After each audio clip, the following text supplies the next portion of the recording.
السلام عليكم خوتي. اليوم بغيت نهضر لكم على واحد القصه اللي انا بصراحه شخصيا تعلمت منها بزاف. القصه ديال واحد السيد اللي انا كنشوفه قدامي بدا من الزيرو، من والو حتى وصل للحلم اللي كان بالنسبه ليه صعيب. وباغي نقول لكم راه النجاح ماشي غير فلوس ولا شهرة، النجاح هو انك ما تستسلمش وتحارب على راسك وتبقى واقف مهما وقعت ليك الظروف. هذا السيد اللي كان حماق على الطريقه اللي خدام بها بدا حياته بواحد المشكل كبير في الصحه ديالو. في الثانويه وقعت ليه واحد الطريحه اللي بدلت حياته كامله. من داك النهار هو مبقاش قادر يعيش بحال قبل. بزاف الناس في بلاصتو كانوا غاديين يطيحوا وكانوا غاديين يستسلموا، ولكن هو لا، شد الطريقه ديال الترويض وبدا يخدم على راسو وبدا يعالج نفسه بالصبر وبالعزيمه. ولكن الحكايه ما سالاتش هنا.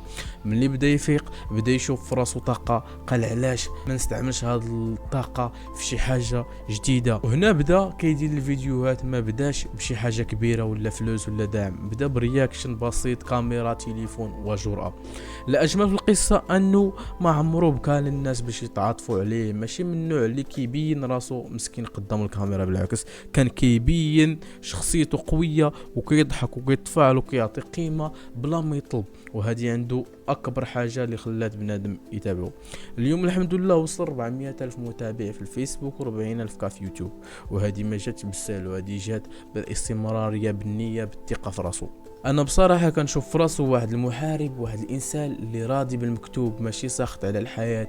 بزاف من الشباب اليوم عندهم الصحه وعندهم كل شيء، ولكن كيبقاو يتشكاو، الخدمه ما كايناش، الظروف صعيبه، البلاد ما فيهاش فرص. ولكن شوفوا هذا السيد رغم المرض رغم الصعوبات شد الطريق وبدا كيبين حاجه بحاجه. القضيه ماشي انك تكون كامل مثالي، القضيه انك تبدا من اللي عندك وتصبر وتخدم على راسك. النجاح ما كيجيش في ليله ونهار، النجاح كيجي في التراكم وبالاصرار.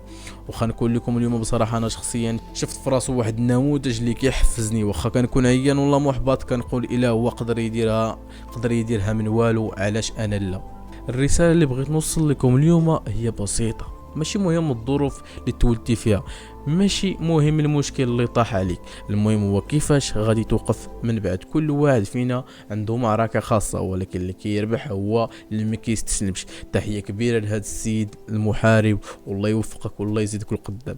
كنتمنى هذه القصة تحفزكم حتى نتوما تخليكم تصدقوا راسكم وتخدموا على احلامكم بلا عذر ولا استسلام. الله يسهل على كل واحد كيسعى، والسلام عليكم.